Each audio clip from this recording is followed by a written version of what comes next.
It's just gone lunchtime. This is All Angles here on eNCA. Good afternoon. I'm Masako Ratlacha. It is that time of the day when we give you an update on how far some of the stories we've been following up for you throughout the course of the day have advanced. Here's your lunchtime update. Our reporters have been out and about, bringing us the latest on our top stories. I'm joined by Sipamanda Koke in Durban. We've got Aisha Ismail in Cape Town, and Heidi Jokos is in Pretoria. Sipa, let me start with you. Of course, so far the tally is that 21 trucks have been torched in separate incidents. 5, I believe, across KZN, Mpumalanga and Limpopo now. Of course, we know that the Minister, Begitele, the Minister of Police, did say that police are working around the clock to curb the attacks. Any update on arrests or anything like that since his media briefing yesterday?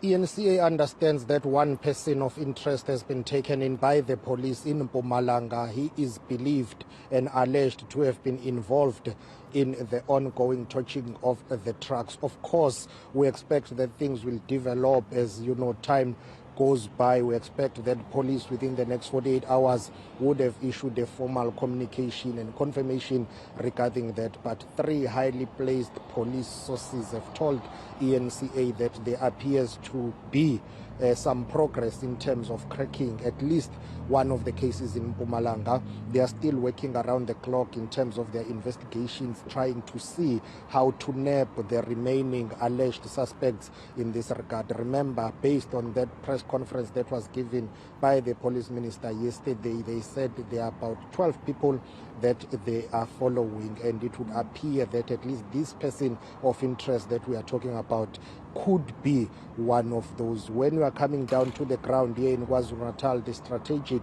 entry highway is being guided by members of the South African National Defence Force, the Army.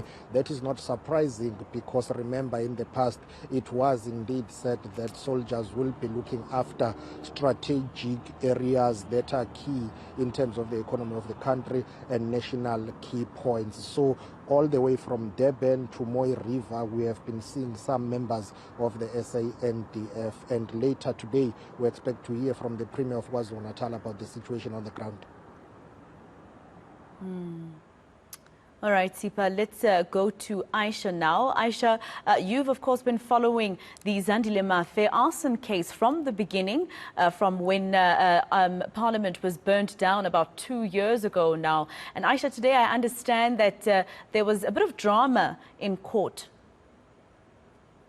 Well, Zwelinzima Vavi's pre-trial continued in the Western Cape High Court today, and as you say, it was very dramatic and eventful. We saw Zwelinzima Vavi coming up from the cells into the dock, ranting, with Judge Nathan Erasmus allowing him to have his say.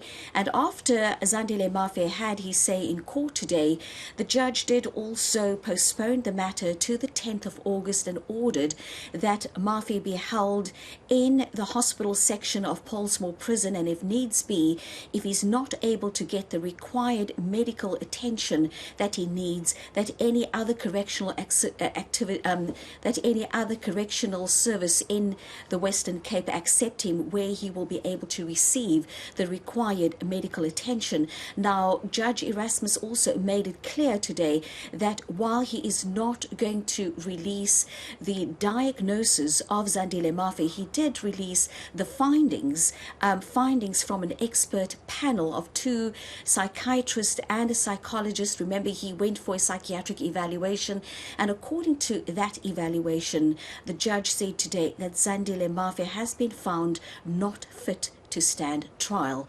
But let's hear what Zwelinzima Vavi had to say as he entered the courtroom today. I ban it intentionally, me, Christmas Zwelinzima Vavi. I want to ban it more if it doesn't move to Bloemfontein or Pretoria. The service delivery protest, which is occurring outside, is about my release.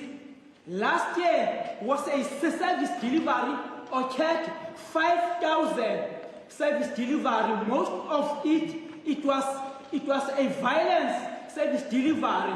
Load shedding occurred 2,900 hours last year. load shedding occurred 207 days last year. Load shedding occurred 177 times. I want this parliament to the majority of the people. It must move here from the white, racist, right-wing DA. DA must not be in the parliament.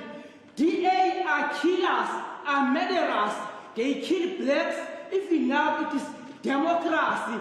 Helen Zille is just a messy, racist, right-wing I'm going to adjourn DA. for a short while. Mr. Mavi, have a seat. Thank you. You may have a seat. Have a seat. Thank Whites you. are murderers.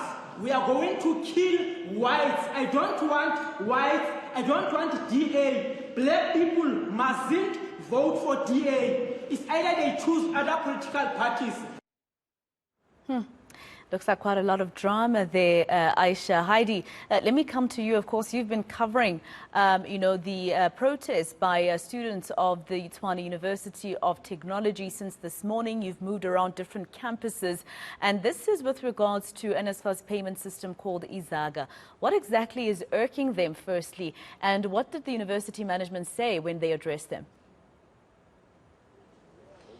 Yes, so we were at the main campus, at TUT's main campus in Pretoria, and then later on we came here to the Karankua campus. We do understand that students are protesting and they are dissatisfied with how NSFAS has been handling, if I can call them their service provider, indicating that this is really disadvantaging students and not allowing students to access their funding, which they would ordinarily get from NSFAS. It all stems from the service provider that has been appointed. There have been calls for the Minister of Higher Education, Blade Nzimande, to intervene urgently. NSFAS did release a statement indicating that they are in continuous communication with managements from various universities. And what's interesting, Masego, is that they did indicate that they had met with management of TUT on the 30th of June. But it seems as though that did not in any way stop and avoid this protest action that we have been seeing at various campuses. We have been told, especially by the SRC president at the main campus earlier today, that they do intend on intensifying their protest action. They are not allowing anybody in and out of their campuses until the issues are addressed. And central to all of this, as I mentioned, is the service provider that NSFAS has decided to use, with students and SRC members indicating that this is not helping at all.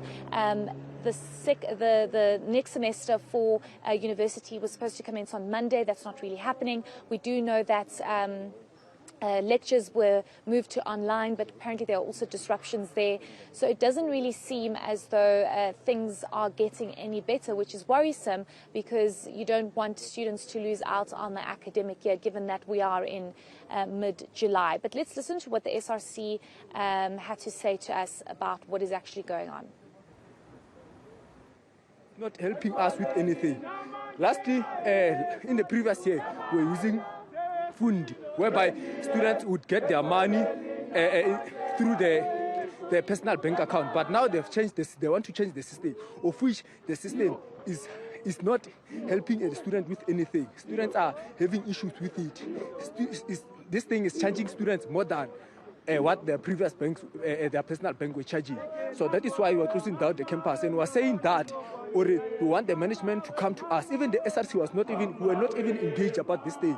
That is why we are closing down the campus. So what's your plan moving forward? Are there plans to meet with management and to find a solution? Because this is unsustainable. Up to so far, the management have not yet said anything. Hence, we said we closed down. The campus was closed since Monday. So up until they come to us, engage with us, or what is the way forward, we're not going to open the campus. All right, that was your eNCA lunchtime update from all angles with reporters Heidi Jokos, Aisha Ishmael and Sipamandla Goke. Thank you very much, team. Let's leave it there for now.